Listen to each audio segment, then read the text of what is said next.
Good evening, everybody. Welcome to On Deck here on FTSN. I'm Russ Morgan, as always.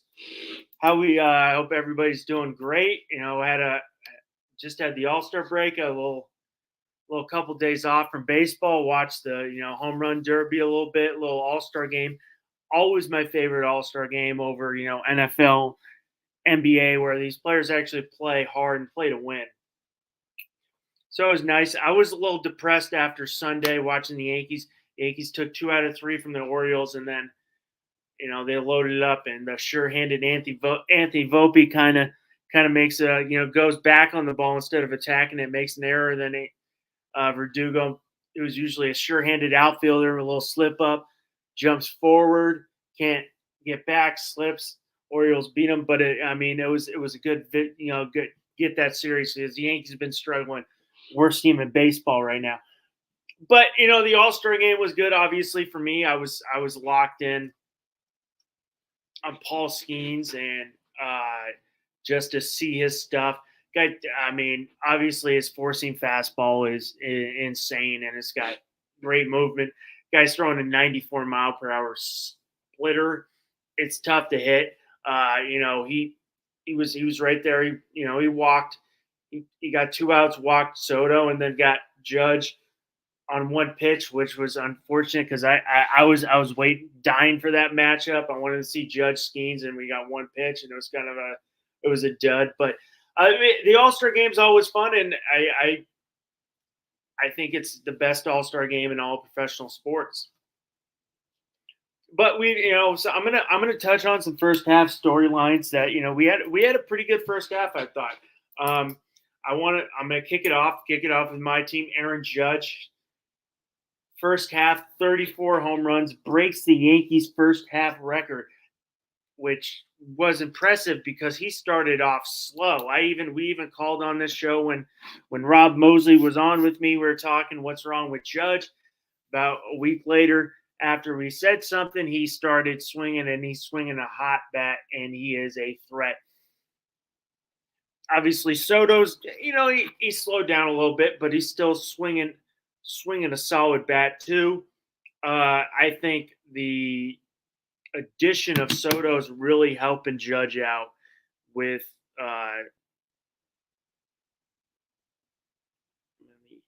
the addition of Soto is just really helping out his game, giving him that protection because you gotta face Soto too. You're not gonna walk Soto to get Judge.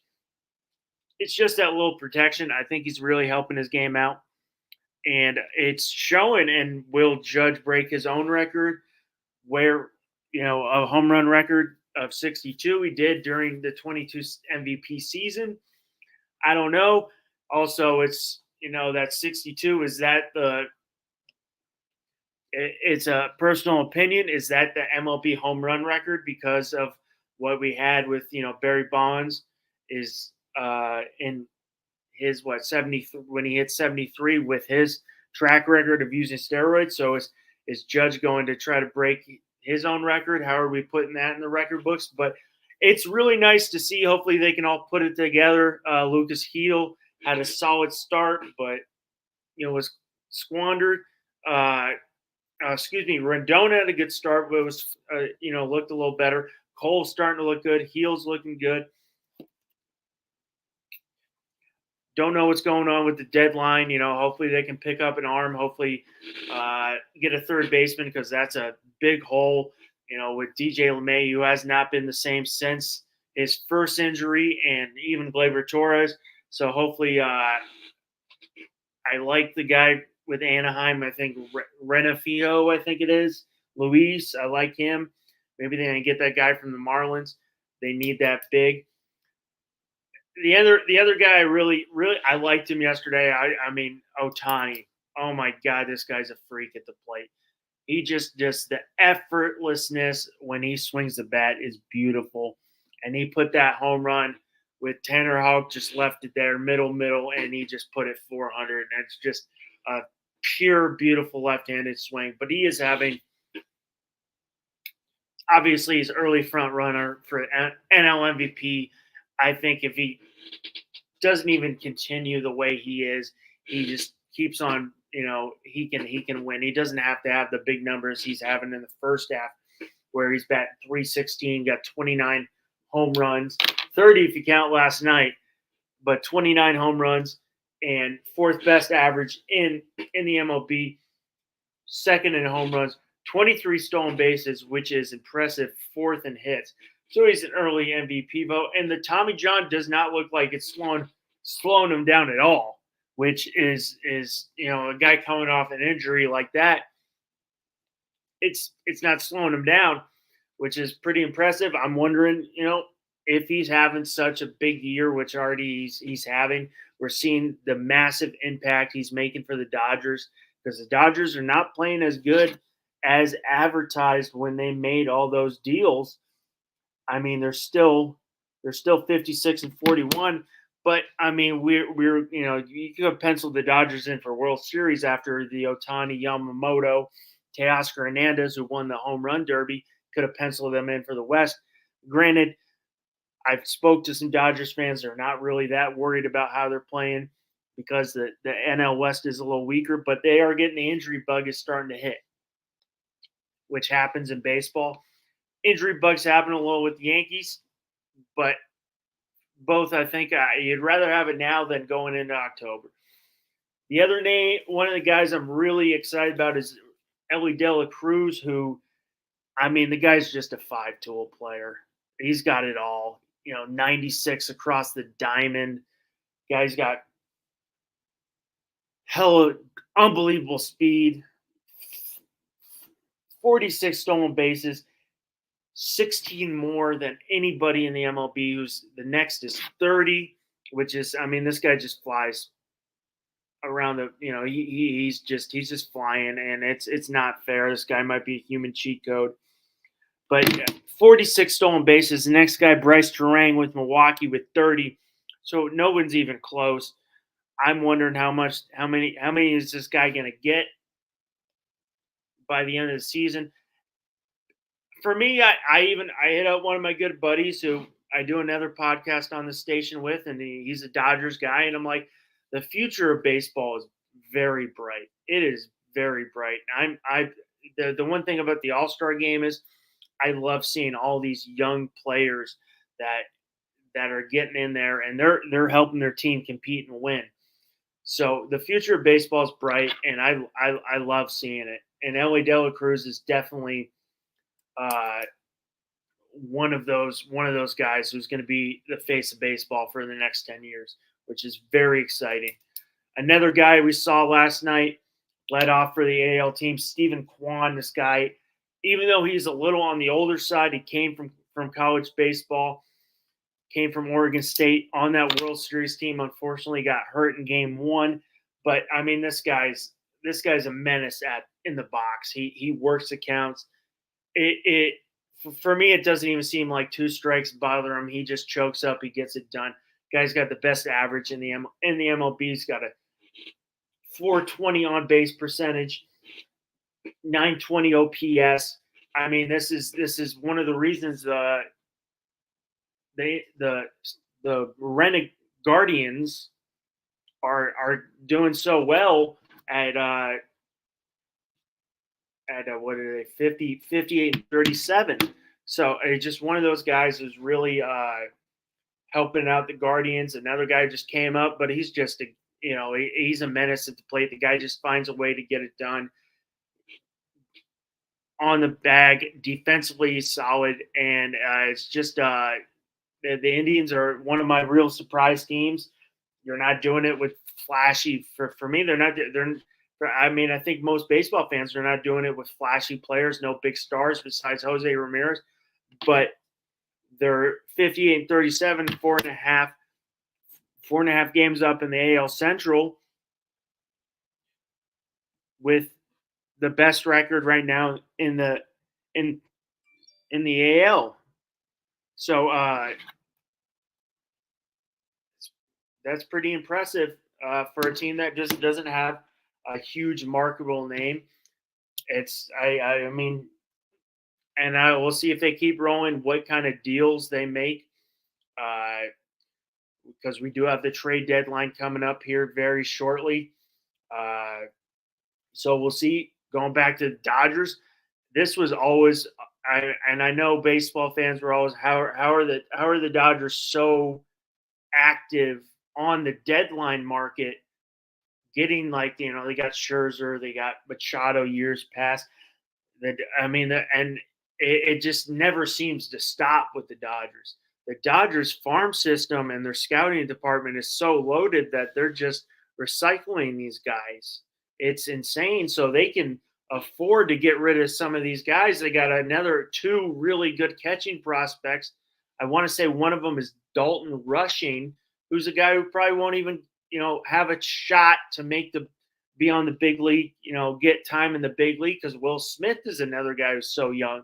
So this is they can recycle it, and uh, they can use that as an asset and add pieces on the deadline. We'll see what the Phillies doing. I mean, the Guardians do at the deadline. I'm sure they're looking for a bullpen piece, because bullpen pieces are always a hot number, always a hot ticket item. Another, the other another thing in the first half, Phillies are dominating, as opposed. I even was a little surprised. I picked the Nationals to win the East. Phillies are dominating right now, 8.5 up on the Braves with 62 wins, best record in the MLB, 62-34. They're getting some dominant pitching, which is, I would say, one thing that's always kept the Phillies back for me, I thought, was they always had a solid 1-2 in Zach Wheeler, Aaron Nola. Zach Wheeler's got 10 years on the win. Aaron Nola's got 11, but there was never that solid number 3. And if you look for definitely getting into October baseball, you need a solid 3-man rotation. I even go back to the Yankees.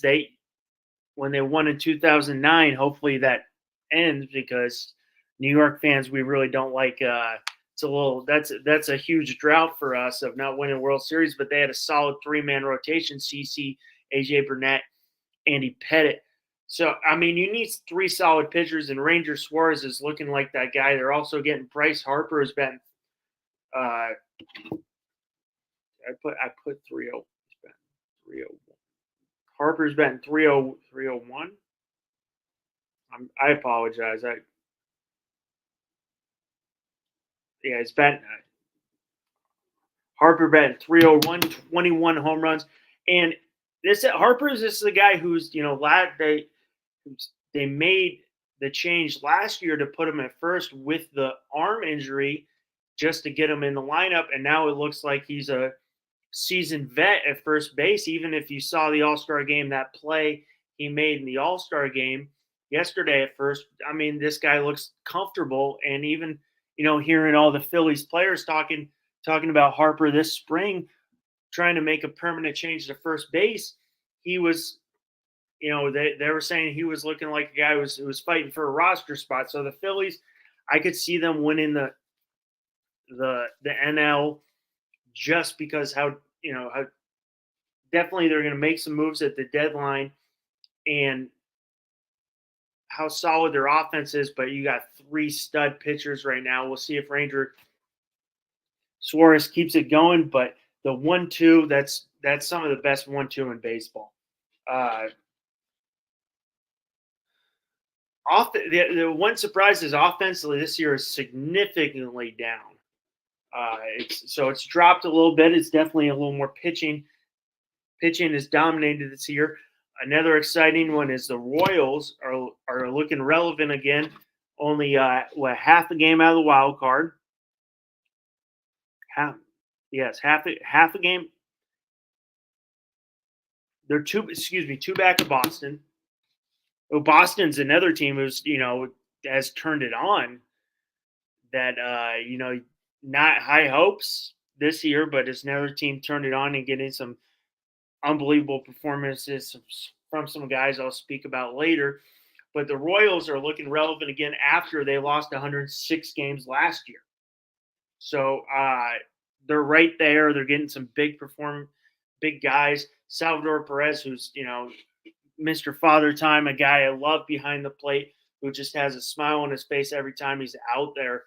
Just loves to play baseball. Obviously, Bobby Witt's another guy who I'm going to speak about more a little later in the show. Is another guy who's tearing it up, and you're getting it from Seth Lugo. Seth Lugo was spot start bullpen piece, is looking uh, really solid as a full time starter this year with 11 wins and a 2.48 ERA. So the Royals, I mean the Central, as I thought when I spoke about the Central at the beginning of our show before spring training started, I thought it was Central was kind of a crapshoot, and Central's really, it could go anywhere. I think this. I always thought Central, it's a one-team race, not a one. They'll get one in. Central could get two. It's very competitive with the Guardians, with the Twins, with the Royals, all right there in 7 games. So it's very exciting. Another thing is the pitch clock this year is not seemed to be an issue, which is very exciting. And for me, it kind of makes sense where now these pitchers have a full year of that pitch clock under their belt, and they're starting to pick up on it and know how to work that pitch clock. I'm really, for me, I spoke a little bit about it before. This is the year of young shortstops. It's the year of young shortstops, which is we got some really great young shortstops in baseball. It's very exciting. Kicking it off with Gunnar Henderson, Gunnar Henderson, all-star starter. Guy's got 27 home runs. Probably right now could be a front runner for AL MVP if he continues. Right there with Judge, maybe Judge, Soto. We'll see what it happens. Henderson's right there, 6 in WAR, wins above replacement. Ellie De La Cruz, who we spoke about earlier, is another unbelievable shortstop who's going to be these two guys the face of baseball. You got Anthony Volpe with the Yankees, who is from year 1 to year 2, his jump offensively was always is impressive. His jump, because the offensively, he was a lot of swing and miss last year. Defensively was always there, winning that Gold Glove. You got CJ Abrams, first time All-Star, another guy, very exciting young guy with the Nationals. So Nationals got a lot of young guys, a lot of young prospects. So they'll be right there. But we got Adley Rutschman, who's young. We got Ellie De La Cruz, Anthony Volpe, Gunnar Henderson. Exciting players on offense. Wyatt Langford, Stephen Kwan, Bobby Witt, Jackson Merrill, Jackson Merrill's 21-year-old All-Star, youngest All-Star the Padres ever had. Right there, Jackson Merrill, helping out the Padres in center field. He's another guy who should be a face of baseball, and hopefully sticks in San Diego. I love San Diego. I love that ballpark down there, so I think that'd be exciting. I hope the Padres can keep him, but he's got a lot of, they still got a lot of service time with him. Riley Green with the Tigers. Tarek Skubal also with the Tigers. Mason Miller, who's obviously a hot name right now with the A's. Hopefully the A's can keep him because he's a marketable name, obviously, with his 103 fastballs. Unbelievable. Jared Duran, who just got the All-Star MVP last night with that big home run, but he has just been helping the Red Sox out tremendously this year. His work in center field's phenomenal, and the way he plays the game is just it should give young players a guy to look up to, because this guy plays with his ass on fire. He goes, and even hearing stories about him, he was 5'2". What is going into his junior year, he jumped off and got bigger. But this guy, I love watching him play, and he's always trying to take that extra base. He's fun to watch. Obviously, He's fun to watch. Long Beach State guy, so right around in Long Beach. I grew up right in the South Bay of California, so I saw him play a couple times in college. But he's a guy who's really kind of an unsung hero for the Red Sox and keeping them right there in that playoff contention. Obviously, they're playing really hot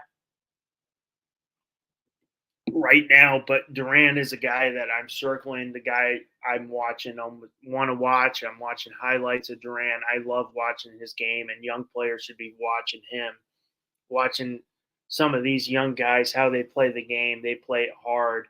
They play it the right way, and it's very impressive. Obviously, after Jackson Merrill, who might win the Rookie of the Year, it's Paul Skeens. Paul Skeens has been as good as advertised. This guy started off at Air Force as primarily a catcher, and then decided to throw. This guy's, he batted 406 his freshman year. So this guy's just an athlete, you know, fighter jets during the day and baseball during the night, or vice versa, whatever they did in Colorado Springs. But he really jumped off and transferred to LSU, got the player, player of the World Series, whatever they call it in the College World Series last year. First player, got the All-Star nod last night, which was very impressive for a rookie. But he's been as good as advertised. It's impressive for a guy who was drafted, was called up to the MLB in less than a year after he was drafted number one overall in college, dominating college. But he's as good as advertised. He's got called up May 11th. Is 6-0 with a 1.90 ERA, best in the MLB, 89 Ks, a 92 WHIP. First top with the last rookie to start an All-Star, first rookie since Hideo Nomo started an All-Star game, but he's the first number one overall pick. I mean, this guy, and we're seeing his last two starts. His last start, he had 7 no-hit innings, striking out 11 against the Brewers. Start before that, he had 6 no-hit innings. So, I mean, this guy's good as advertised and is not showing the MLB hitting his face in him at all. I mean, the guys can pump it to 102, and it's got some serious run on it. So, I mean, it's impressive stuff. And when he comes with that 94 splitter and when that third, fourth pitch starts developing, this guy's going to be unhittable. When I was watching Skeens and Judge, I wish we got a longer at bat, but I'm like, Skeens probably gets on the mound and he's the biggest guy there. And then Judge comes up. He doesn't look so big anymore, but Skeens, I love watching it. This guy's going to be the face of baseball for a long time to come. And it's great to see for Pittsburgh, because Pittsburgh, historic MLB team. So I love seeing it. I'm going to keep on rooting for him, even though I'm a diehard Yankee fan. And I refuse. I wear Yankees gear and I root for the Yankees. My second favorite team would be anybody who plays the Red Sox, and then anybody who plays the Dodgers. Even though I grew up in LA, I'm not a Dodger. I dislike the Dodgers. But I will root for Paul Skeens whenever he's on the mound. I love seeing him, unless he's playing my team somehow in the World Series. But it's nice to see. Obviously, I hit on Bobby Witt. Bobby Witt, he's batting 323 at the plate, leads the MLB in hits, 125 hits, 369 on base percentage. Tarek Skubal, 10-3, another guy I'm going to hit on, 2.41 ERA, 140 strikeouts.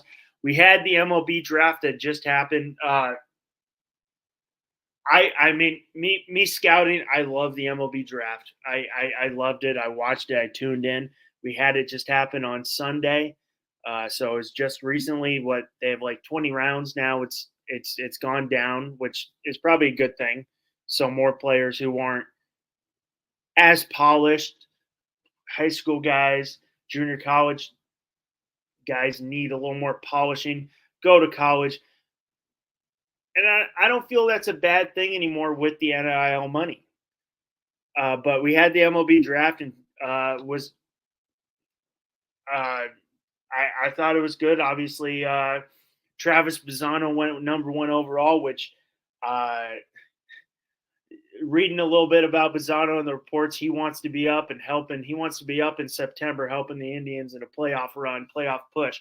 So we'll see that. Charlie Condon went right there. Was what 3 overall to the Rockies. So that's another guy I'm really excited to see how you see his power in Athens at University of Georgia.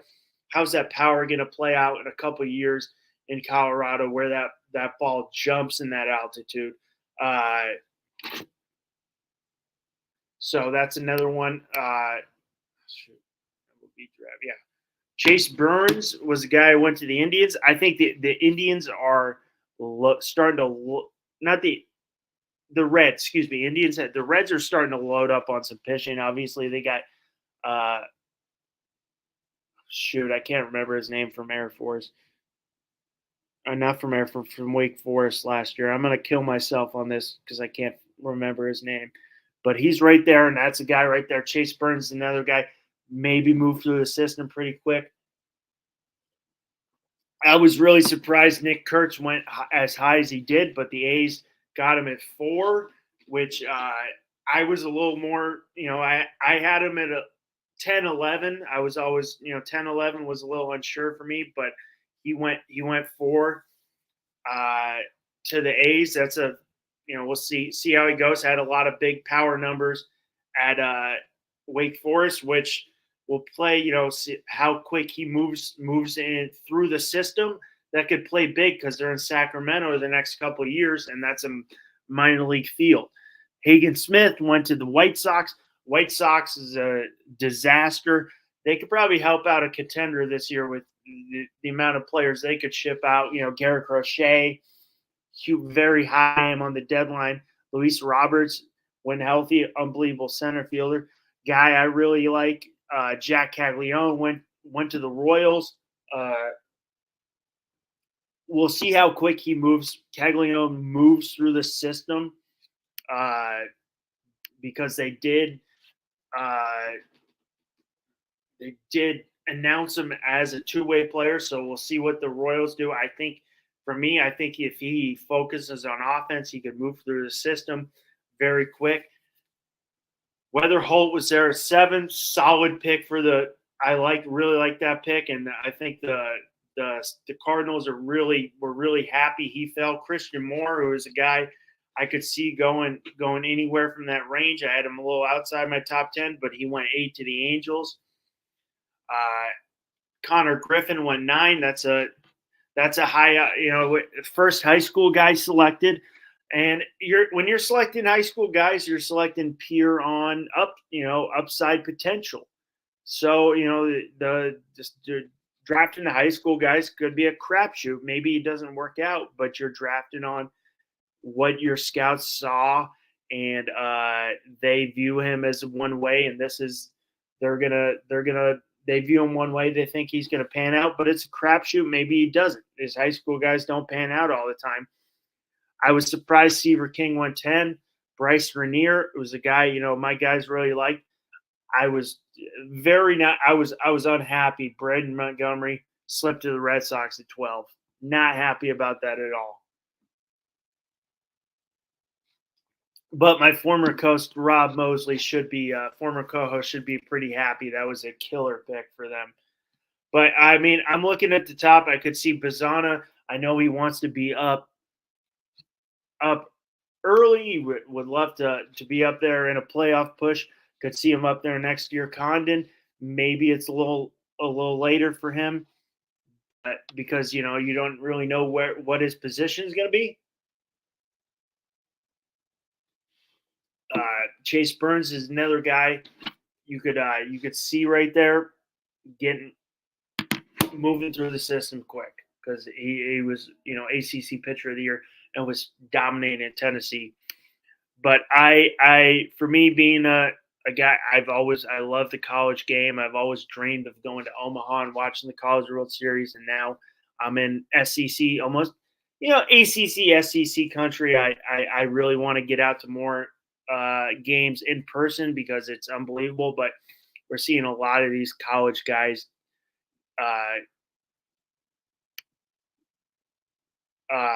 starting to get drafted. We actually saw a two-way pitcher, not a two-way, uh, a pitcher from Mississippi State. I can't. I'm not going to try to say his last name because I will his first and last name here butcher it. But went 15th to the Mariners out of Mississippi State. But the guy throws from both sides of the plate, which he's 94 to 96 from the right side.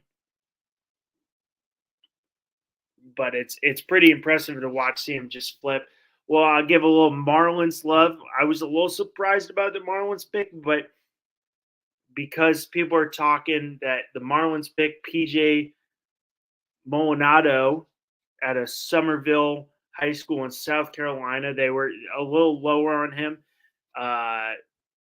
MLB.com had him as ranked as the 43rd player, but if you've watched, their draft record, the Marlins draft a lot of high upside guys, and that's the way. I mean, that's the way they draft. Kind of makes sense because it's even though Miami would think's a massive market, they have that small market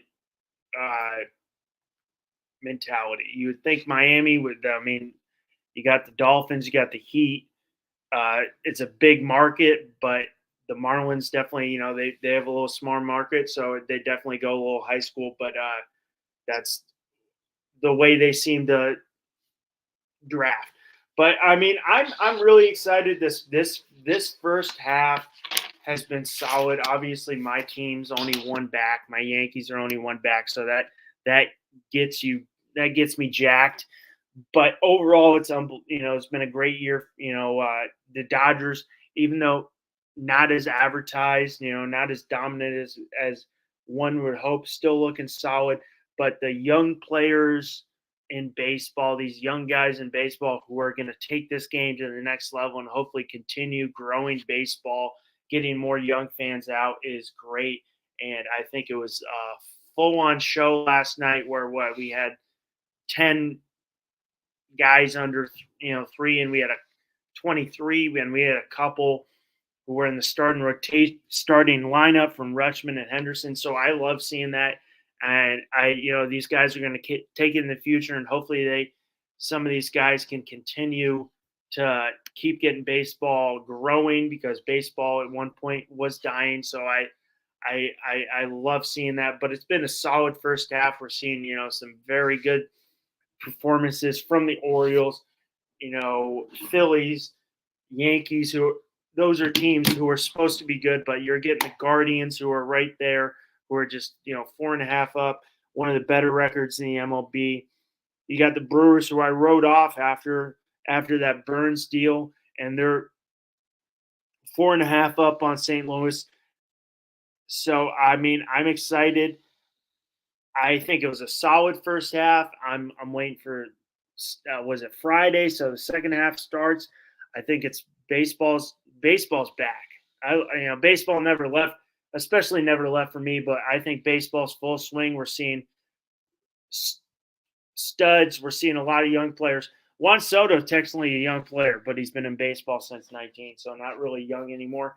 But I love seeing these young guys, and that they're in there and they're competing. And my prediction for the World Series, I have no clue. I think it can go any way. I'm jacked. My AL East always seems to be tough as hell. And I thought we'd just have to worry about the Orioles all year, but now the Red Sox want to win. So it's not, but I'm ready for the second half to get going. And I think it's been a good first half, and the game's moving forward, and it's nice to see the pitch clock starting to it's just second nature for these guys. But good first half. I'm waiting for the second half, and I can't wait to get it going on Friday. I want to thank everybody for joining us tonight. I want everybody to like, comment, subscribe. I'm Russ Morgan. This is On Deck here on FTSN. You have a good night.